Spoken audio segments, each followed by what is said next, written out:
As many of us are making the transition back to working in office spaces from working at home, we at Spoken with Authority are interested in exploring some of the things that we're experiencing, some of the things that we learned online that we might be able to transition back to our in-person communication situations.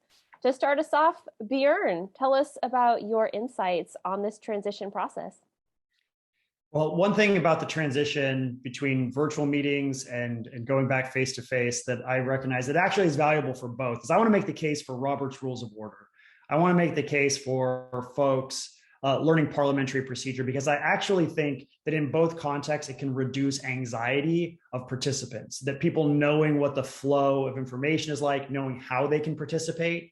I think that we've all seen those Zoom meetings where people sit back because they don't want to talk over somebody, or in an in-person meeting, people don't know, are we supposed to vote on something? Do you need a second on this? Are we discussing? Is this just an information item?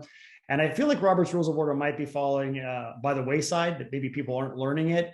But I think it's a really valuable tool because sometimes discipline is freedom. And sometimes having those borders and those boundaries allow people to feel more free to participate instead of those conscientious folks not wanting to step on the toes of others. So that's my case for Robert's Rules of Order, both in a Zoom environment and an in-person environment, because I saw the value that it can have in both, in these transitioning and toggling back and forth.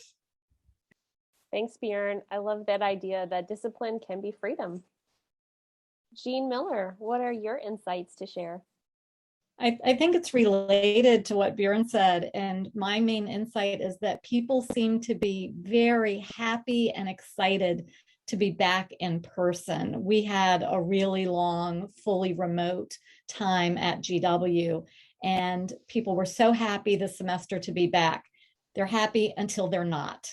And so a few weeks into the semester, we are hearing from students that all of this social interaction is exhausting and that they are so stressed trying to manage all of the in-person stuff and the extracurriculars and the academic work without the kind of support that they had at home. And I think this carries over to some office places as well. People were used to being able to walk the dog in between meetings or things like that. And they were really happy to see each other and be back in person, but then you start to miss some of the things that were the advantages of remote. So I'm trying to keep in mind some of the things we learned about building in breaks for people, about condensing content as much as possible, and just being mindful that it's not a new normal because it's not normal even now. Jean, those are really great ideas. Thank you so much. David Henderson, what about you?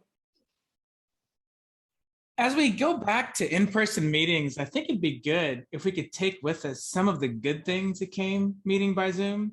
As an attorney, I don't love Zoom meetings generally. I prefer to be in the room with the person for all the reasons why we don't like public speaking.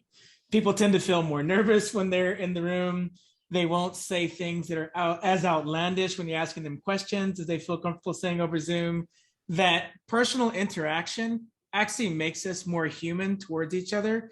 And if you ever wonder what I'm talking about, just take a look at social media. People will blow you up on Twitter. They may say all kinds of crazy things about you on Facebook, but very few people will be like that face to face. So in a way, I think it humanizes us. It makes us have healthier interactions, even when we are adverse to each other on a particular issue or case. Now, with that in mind, one thing that was nice about Zoom was, I don't know about your circles, seems like everybody showed up on time on Zoom, or at least it was better than it is when you're meeting in person. Zoom also, because of the format, encourages everyone to participate, especially in group meetings.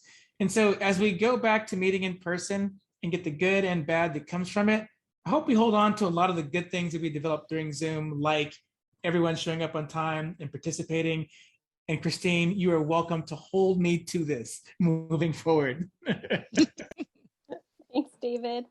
Michele Morrissey, what are your insights on the transition from being virtual to now being hybrid or going back in person? Yeah, there are a few things that come to mind: conscientiousness, reading the room, and courtesy. We're still not totally out of the woods with this pandemic. And although an organization's policy may be to check in and be unmasked if you're in the room with somebody who's also vaccinated, there are some who are not comfortable being unmasked under any circumstances. So just to make sure that when we're in person, again, that we're conscientious and we're reading the room and we are courteous.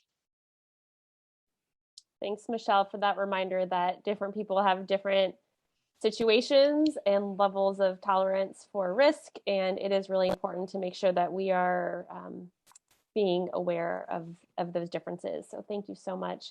And I guess one of the things that I would say, and this goes along with what Jean said with regard to walking the dog and having some of those freedoms that we had in terms of our time when we were working remotely. Bjorn is for Robert's rules. I'm for naps. I think that normalizing napping is a really good thing. My husband Doug and I are big nappers, and we most days after lunch we'll lay down for half an hour.